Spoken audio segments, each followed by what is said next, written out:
Before we begin, I feel strongly compelled to point out that Bojack Horseman is a heavy show, and nearly impossible to discuss at length without delving into some heavy topics. If any of the following are triggering or uncomfortable for you to the point that it's better you not engage with them, this is me letting you know to proceed with caution. Heavy spoilers over the course of the entire series will also be prevalent. Thank you for regarding, and I hope you enjoy. Charles Cooley's looking glass self is the theorem based upon the internal principle that causes one to base their perception of themselves on the only frame of reference they have, that being the perception begotten by others, a mirror of the content of their character without any self produced bias. And outside of being a great opener for a YouTube video essayist to pretentiously plug at the start of their video to posture any degree of intellect that isn't media centered, it's the perfect notion to act as the groundwork for the mentality of delving into Bojack Horseman. Bojack was the star of the famous sitcom Horsin' Around, but once the show ended, along with his heyday of the 90s, he finds himself a relic of the past with very little but sensory indulgences to cling to, and I feel the overall conceit of the long saga of Bojack is centered around a man, or rather a horse, coping with the fact that all of the love he was ever given wasn't given to him, but a character he played, and what lies underneath may not be worthy of love. And frankly, there's ample evidence against the contrary in that regard. Bojack is capable of being hostile, selfish, impulsive, and monstrously callous. These are traits that can be drawn back to Bojack's upbringing, under the roof of the combative and tyrannical Beatrice and Butterscotch Horseman. It was having two unhappy parents that Bojack could never please that caused Bojack to seek validation as an actor. As like anyone who's told often enough that they aren't worth it, he began to think his only value as a person was by pretending to be other people, turning him into something of a show pony. No pun intended. The focal point of Bojack's strife is the impact of having to be responsible and accountable for himself now that he no longer has his stardom to stand in for the content of his character. In fact, what causes the pain suffered by almost every character in Bojack is their perspective of themselves, and the juxtaposition of what they feel they deserve as opposed to how cruel life is. Bojack was frankly raised on TV, where the problems he experienced would be patched up in half an hour, and everything would return to a status quo.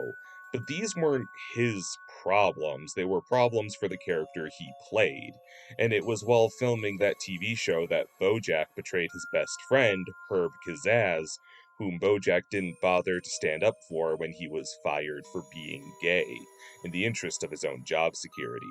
Decades later, Herb, dying of cancer, receives a visit from Bojack, who is hoping to patch things up, and Herb refuses to forgive him.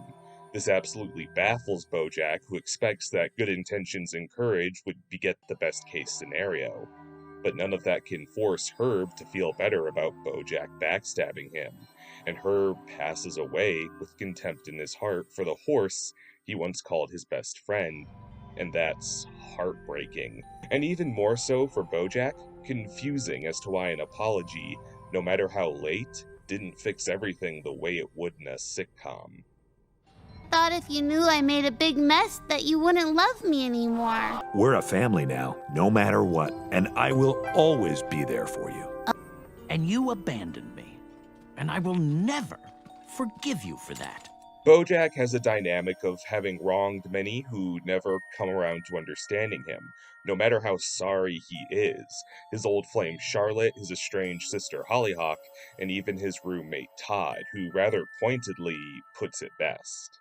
You can't keep doing shitty things and then feel bad about yourself like that makes it okay. One could argue that Bojack's curse is that contrary to a sitcom character, he's self-aware. Characters in shows like sitcoms have to be to some degree stubborn and perhaps forgetful of the lessons they learn. This isn't to say that we've never seen a sitcom character progress, but to put it broadly, especially in the scope of shows similar to what Bojack in particular lampoons, it's necessary for irresponsible characters like Ross Geller, Steve Urkel, and George Costanza to rarely learn from their mistakes. Because if they take the grace of their resolved problems, their stories will stop being interesting. But if they truly reflect on the folly of such irresponsibility, the stories would become such a downer. The same is true for Bojack, but the difference is, rather than further wacky misadventures, all this bodes for Bojack is further misery for all around him. As a matter of fact, the happiest characters in Bojack are those who completely lack self-awareness. Take Mr. Peanut Butter. While Bojack played a cloying wisecracker on TV only to resent all things resembling the matter in real life, Mr. Peanut Butter foils him because he's a walking embodiment of that very archetype. Mr. Peanut Butter strides through life partaking in absurd endeavors from managing amusement parks to relationships, and treating it all with the stakes Balky would bestow an eye exam. And because he doesn't fully grasp how he impacts people around him, Mr. Peanut Butter has hardly a care in the world. While one could argue Mr. Peanut Butter is too dumb to wrap his head around the consequences of his actions, others are perfectly capable of doing so, but are on the flip side smart enough to cloud their morality. Enter Rutabaga Rabidowitz, a co-worker of Bojack's agent, Princess Carolyn, who supported and motivated the forlorn feline at her lowest, until an opportunity to clinch a crucial client arose, which Rutabaga took, kneecapping Princess Carolyn's career momentum and destroying their friendship. Rutabaga would go on to start an incredibly fruitful agency firm, patch up his struggling marriage through constructive means of counseling, and use his platform to help other characters in the show, no matter how ill-begotten. But he may not have had the opportunity to relinquish these spoils if he hadn't screwed over Princess Carolyn and been her villain. The thing is, Rutabaga very vocally doesn't see himself as a villain. As such, his looking-glass self allows him to win and even contribute to other people's lives. He's not a cackling bad guy, just someone who took an opportunity in a competitive field and had his own battles to win, even if it meant leaving a friend in the dust, which in real life it often will. Unlike Bojack, who expects a sitcom-esque hug and apology to just work magic, when sometimes wounds go too deep. And as difficult as that is, sometimes one must simply move on.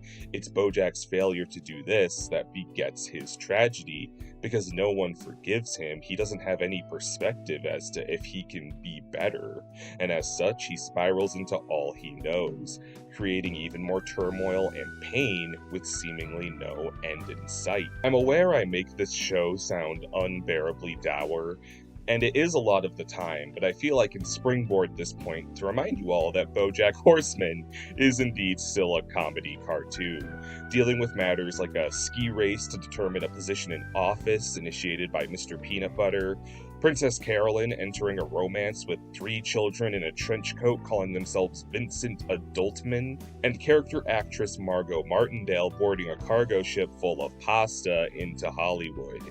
And while you'd think balancing matters like these with issues of Alzheimer's, drug addiction, and prejudice would cause tonal whiplash, Bojack Horseman has a distinct talent for levying the comedic and melancholy, sometimes using one to feed the other, as life can be spontaneously hilarious just as much as it can be unexpectedly harrowing. I think the best example being this scene where Princess Carolyn has just lost a child to a miscarriage and can't bring herself to tell her partner, and this happens. Misa Carey Underwood. Oh, Misa Carey Mulligan. Misa Carey, first name Mariah. It's this comedy and tragedy blended together that makes Bojack such a memorable series, and I'd argue this dichotomy is sort of a bottled instance of Bojack's mentality as a whole. The perceived celebrity persona one makes public, and its dark underbelly. A lot is illuminated by the flashbacks to Bojack's childhood idol, Secretariat, who read a letter from Bojack on air of a talk show where he exudes calmness, self-satisfaction, and charisma. Responding to his adoring fans' words with mantras of perseverance and strength, only for this scene to cut shortly after the interview, where Secretariat takes his own life. What we see here is a pained man who is forced to stifle his emotions for a public image, a fate that feels eerily close to Bojack. There's a consistent theme of Bojack's life in how the forces in his environment punish him for showing emotion. Secretariat aside, there's his suffocating upbringing, his harsh rejection from Diane, all leading up to his wounds becoming public, and the public turning their back on him. Bojack was told to button up and seal away his pain all his life, which is something he aims to subvert as he grows closer to his own former co-star, Sarah Lynn, who idolizes Bojack and falls down a similar destructive path of addiction. But instead of influencing Sarah Lynn to stow her troubles like he was always conditioned to, Bojack and Sarah Lynn rip open their wounds and indulge their most base desires, resulting in a bender that ends in Sarah Lynn dying of an overdose. Right, Sarah Lynn? Sarah Lynn? Would be this event that would land Bojack's pain and addiction into the public at the end of the series, and disgusted by his involvement in Sarah Lynn's death, the world turns against Bojack. The once beloved sitcom star is detested wherever he goes, and we see here the unavoidable folly of a public figure. One can stow down their pain until they can't endure it anymore, indulge it to the point of their own destruction, or speak out to possibly disastrous rejection, and that's a bit horrifying.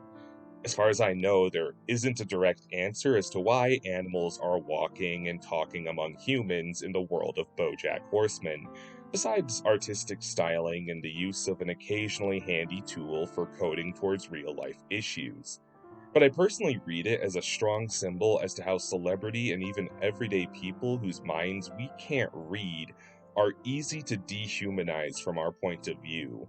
How we take animals and celebrities at the value of what we've come to know and expect, only to reject what diverts from that. Even if rightfully ugly and heinous, the principle still stands. Bojack, Princess Carolyn, Mr. Peanut Butter, they all hurt people as a result of trauma they hardly can understand themselves, let alone anyone else. We as viewers get their perspective and can understand and even love them, but that's not reasonable to expect from the world that lashes out at them. A degree of separation similar to a clear glass wall from which we view animals at a zoo.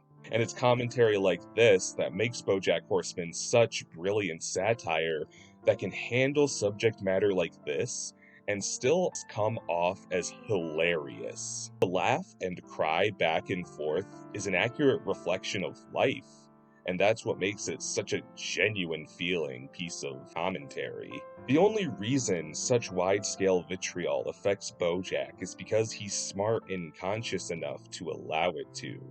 He could be blissfully careless like Mr. Peanut Butter or callously passive like Rutabaga. But Bojack's weakness is that he does indeed feel bad. He can make changes, seek penance, and keep moving forward.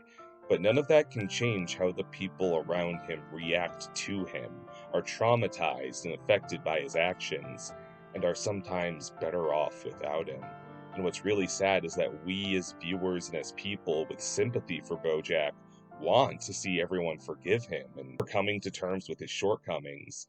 But not everyone does, and that's just life. On that real downer note, those of you who don't know how Bojack ends may be wondering exactly that. Some figured in speculation of the finale that Bojack would go on to have a happy life, find love and friends and a steady career. Others convinced there could be no ending besides the death of Bojack and the end of his misery. The reality, as reality often does, lies in the middle. After a stint in prison following his biggest crisis and subsequent episode of his life, Bojack finds himself in a place that isn't wholly good or bad, but steady. A handful of his friends have forgiven him and keep in touch, but not everyone unanimously welcomes him with open arms. He's on the path to sobriety and has broken his personal records, but he isn't free from rehab or fear of relapse. A lot is still unsaid and yet understood, and doesn't need to be repeated yet feels censored. Bojack's ending isn't just happy or sad. He isn't just fixed or still terrible. He's progressing, he's growing, he's loved, he's hated. he's human. He's maybe the most human TV character I've ever encountered, and that says a lot of a horse.